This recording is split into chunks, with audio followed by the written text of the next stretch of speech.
我在海参烧牛肉的视频中提到过海参的泡发，这一期就专门以家中现成的3款海参做一个泡发示范。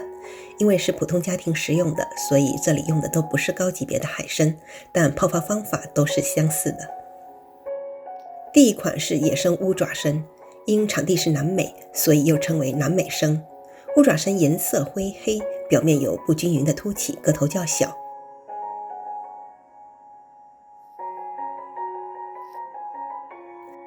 第二款是北大西洋刺参，身体有凸起的肉刺，底部吸盘明显，沙嘴比例较大，这是3种海参中价格最高的。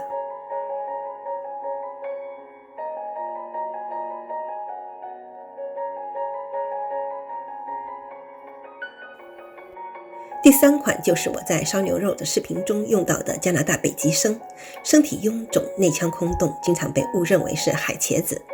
其实二者的本质区别是产地。加拿大海参生长在北极深海，而海茄子一般长在热带和亚热带的浅海海滩。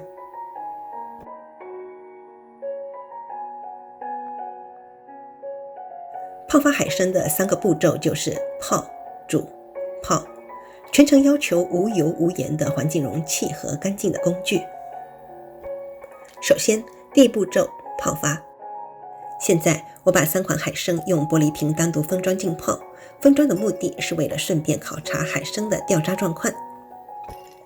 泡发海参必须是非常干净的水质，如果你所在的区域没有提供直接饮用的自来水，可以使用瓶装纯净水替代。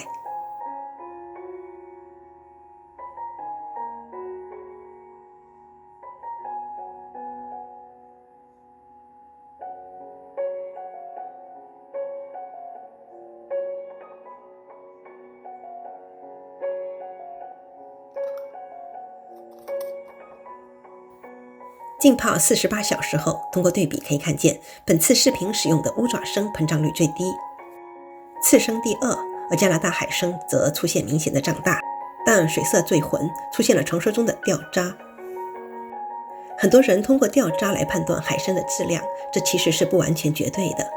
3款海参泡发后，只有北极参有着非常鲜甜的香气，这说明是海参正常自然的皮质脱落，而非腐烂导致。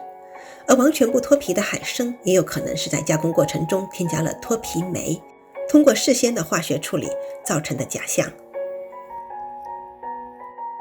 第2步骤是煮发。首先，煮发前要把海参的腹壁剪开，清理腹腔。海参浑身是宝，腹腔内的海参筋是海参的神经系统，营养价值其实是高于海参壁的。海参筋的功能类似韧带，牵系着海参两头，阻碍胀发。所以清洗干净后，用剪刀剪断筋膜，帮助海参尽可能的生长。我们也用同样的方法处理刺参和北极参。好的海参腹腔内比较干净，含有沙土的海参会增加重量且不好清洗。这是刺参的沙嘴，不可食用。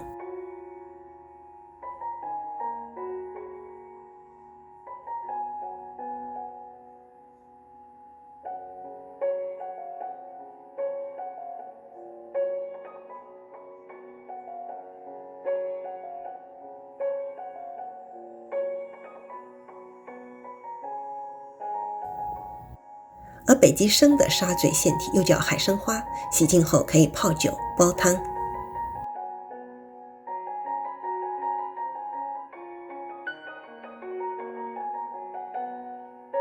金黄色的内脏筋膜则是炭火锅常用的珊瑚棒。同样的，把海参筋剪断，帮助泡发。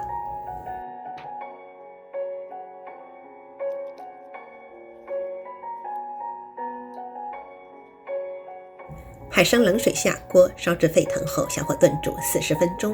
我用的这口康宁锅是专门用来发海参的，不沾油芯，煮发后可以直接放进冰箱保存。40分钟后熄火放凉，期间不必急着开盖。一般来说，煮发成功的海参用筷子夹起后，两头会自然下垂，胶质感明显。而手握乌爪参时还有明显的阻力，可以先隔夜浸泡后，根据情况进行2次煮发。我这里就不再重复演示了，一般来说，我的判断标准是手感。如果类似捏手指的硬度，则进行2次煮发；如果类似捏鼻尖的硬度，则不必再煮了。煮发好的海参表面光泽有弹性，内壁干净厚实，沙嘴也容易摘除了。煮发的软硬程度可根据你所用的烹饪方法调整。如果炖煮牛肉的话，硬一些没有关系，但如果做快炒或葱烧，则可以再煮软一些。这是煮发前后的对比，画面左1、2为煮发后的海参，右1为煮发前的。我们所说的泡发率是海参的重量增长，但体积一般只有 1.5 到2倍的胀大。我个人不太在乎泡发率，也不会专门称量前后重量，因为真正好的野生海参泡发后其实是不会有非常夸张的胀大，而泡发率也是可以通过添加保水剂和膨大剂而人为改变。这也是为什么我们在选购海参的时候，外观上要选择身体干瘪而非饱满的原因。第3步骤，泡发，又叫冰发。煮发好的海参用冰块加水浸泡后，存放在4摄氏度以下的冰箱环境中2到3天继续泡发，之后就可以食用了。期间要注意保持水质清洁，每天换水。我们也可以用菠萝帮助去除海参角质层，去除下来的菠萝丁打成泥，与海参混合，隔夜浸泡后彻底冲洗干净即可。这种方法适合生食海参，菠萝酶可以有效清理角质层，而海参则带着淡淡的菠萝清香，非常爽口。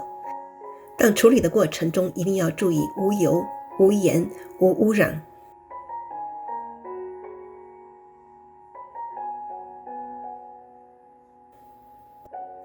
我一般每次都会多泡一些，存入冰箱分批食用。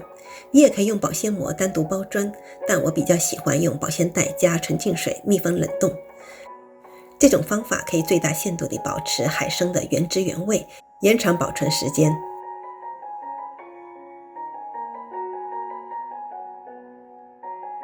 步骤总结： 1.